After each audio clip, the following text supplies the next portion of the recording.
السلام عليكم ورحمة الله تعالى وبركاته. بسم الله والحمد لله والصلاة والسلام على أشرف رسول الله وعلى آله وأصحابه الفائزين برضا الله أما بعد.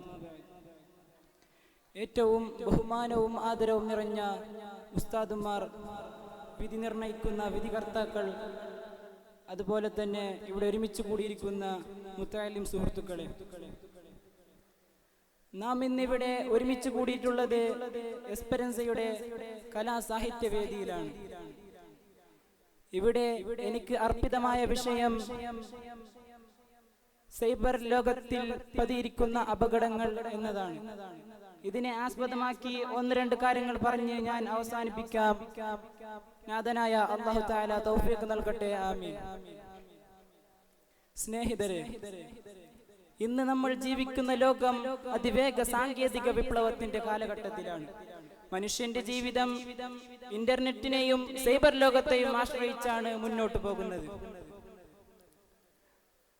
പഠനം മുതൽ വ്യാപാരം വരെ, ബന്ധങ്ങൾ മുതൽ വിനോദം വരെ എല്ലാം സൈബർ ലോകത്തിന്റെ കീഴിലാണ്.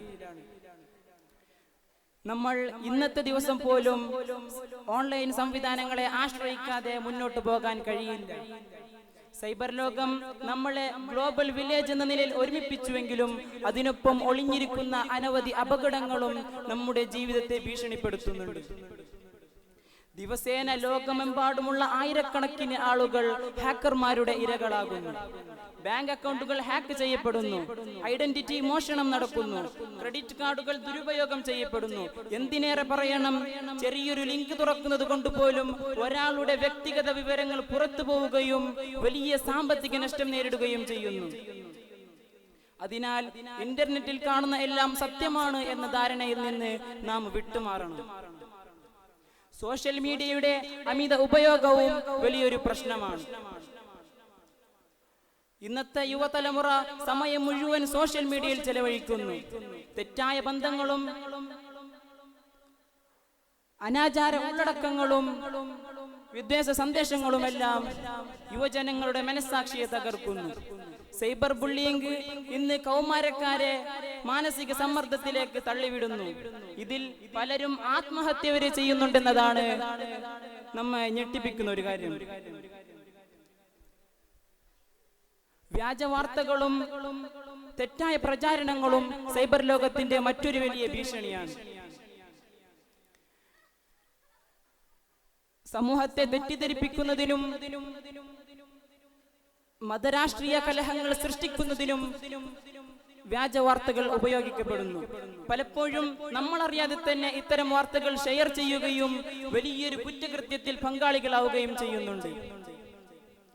ഇന്നത്തെ കാലത്ത് നമ്മൾ മൊബൈൽ ആപ്പുകളിലും സോഷ്യൽ മീഡിയയിലും വെബ്സൈറ്റുകളിലെല്ലാം നമ്മുടെ സ്വകാര്യ വിവരങ്ങൾ പങ്കിടുന്നുണ്ട്.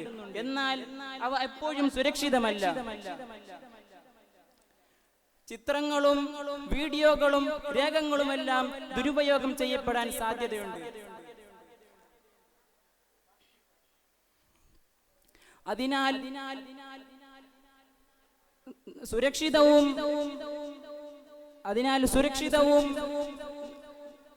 ഉത്തരവാദിത്വത്തോടു കൂടിയും സൈബർ ലോകത്തെ ഉപയോഗിക്കാൻ നാം പഠിക്കണം. ഇസ്ലാമിന്റെ ദൃഷ്ടികോണത്തിൽ നോക്കിയാലും സൈബർ അപകടങ്ങളിൽ നിന്ന് ജാഗ്രത പുലർത്തേണ്ടത് അത്യാവശ്യമാണ്. ഖുർആൻ നമ്മോട് മുന്നറിയിപ്പ് നൽകുന്നു. ബിസ്മില്ലാഹിർ റഹ്മാനിർ റഹീം. വലാ തഖ്ഫു മാ ലൈസ ലക ബിഹി ഇൽം. ഇന്നസ് സമഅ വൽ ബസറ വൽ ഫുആദ കുല്ലു ഉലൈക കാന അൻഹു മസ്ഊലാ. നിങ്ങൾക്കറിയാത്ത കാര്യങ്ങൾ നിങ്ങൾ പിന്തുടരരുത്.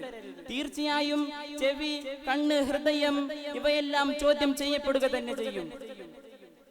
ഈ ആയത്ത് നമ്മെ പഠിപ്പിക്കുന്നത് കാണുന്നതും കേൾക്കുന്നതും ഷെയർ ചെയ്യുന്നതുമെല്ലാം ഉത്തരവാദിത്വത്തോടു കൂടെ ആയിരിക്കണം എന്നതാണ്.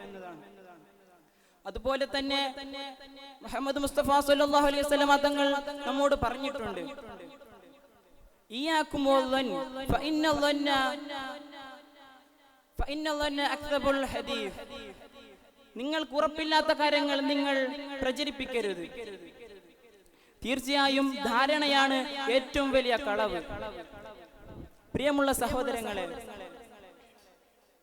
സൈബർ ലോകം ഒരു ഇരട്ട വാളാണ്. അതിനെ നല്ലതിനും ഉപയോഗിക്കാം, ചീത്തയ്ക്കും ഉപയോഗിക്കാം. അറിവ് നേടാനും വ്യാപാരം നടത്തുവാനും സമൂഹവുമായി ബന്ധപ്പെടാനുമൊക്കെ ഇതൊരു അനുഗ്രഹമാണ്. പക്ഷേ ഇതിന്റെ ദുരുപയോഗങ്ങൾ മനുഷ്യരാശിക്ക് തന്നെ വലിയ നഷ്ടമുണ്ടാക്കും. സർക്കാരും സമൂഹവും ചേർന്ന് സൈബർ സുരക്ഷ ഉറപ്പാക്കണം.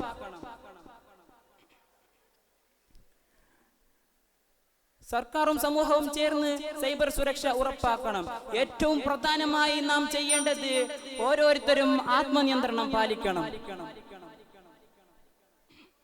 ഈ സൈബർ ലോകത്തിൽ നിന്ന് നല്ല കാര്യങ്ങൾ മാത്രം ചെയ്യുവാനും തെറ്റായ കാര്യങ്ങളിൽ നിന്ന് പിന്തിരിയാനും നാഥനായ അല്ലാഹു തആല നമുക്ക് തൗഫീഖ് നൽകട്ടെ എന്ന് മാത്രം പ്രാർത്ഥിച്ചുകൊണ്ട് ആഖിറു ദഅവാന അനിൽ ഹംദുലില്ലാഹി റബ്ബിൽ ആലമീൻ. അസ്സലാമു അലൈക്കും വറഹ്മത്തുള്ളാഹി തആല വബറകാതുഹു.